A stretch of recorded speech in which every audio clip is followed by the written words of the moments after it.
Nothing even works in America anymore. Our public transit is unusable. Our streets are full of homelessness, litter, and filth. Think about all these things that are happening to us.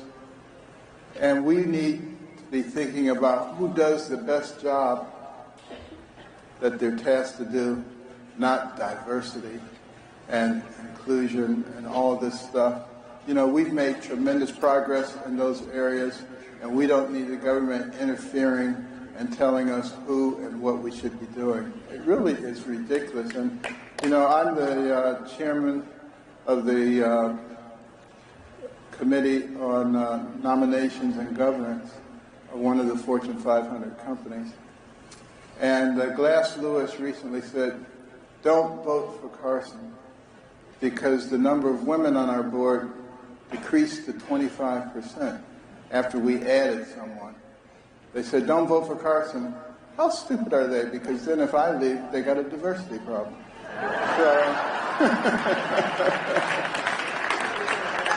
Fortunately, the stockholders didn't pay any attention.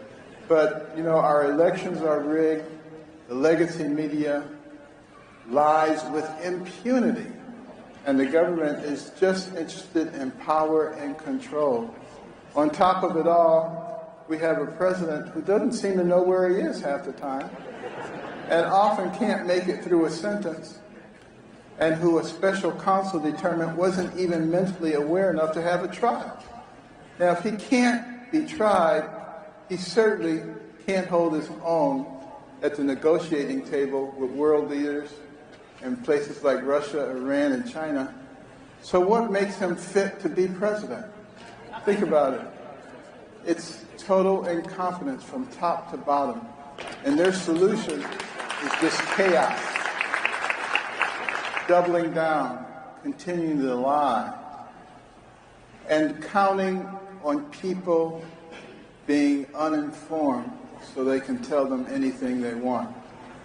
And in the face of all of this, they're trying to gaslight us into rejecting what we see with our own eyes and say that none of this is really happening.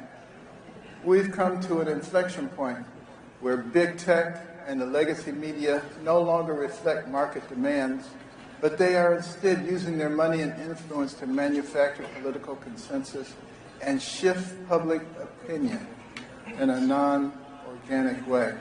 Then they point the finger at us and say that we are the problem, and tell us to disbelieve our own lying eyes and stop giving in to conspiracy theories. But the reality is that when the interests of all of our elite institutions are perfectly aligned and there's no need for a conspiracy at all. These people all went to the same schools. They believe all the same things. They're part of the same social circles, and they attend the same elite cocktail parties. Washington has become a big revolving door of government bureaucrats, defense contractors, big tech operatives, and political lobbyists who jump from the public sector to the private life and back again every couple of years. Their ideologies are perfectly aligned, even if there's no central mechanism directing each of them individually. But the simple reality is that every American is struggling, and they can only hide that fact for so long. There's nothing radical about what we, the people, are demanding from our elected representatives. We want safety and security. We want freedom of speech and to practice our religion as is our God-given right. We want secure borders. We want a government that puts our interests first. These are things that used to be the norm in this country.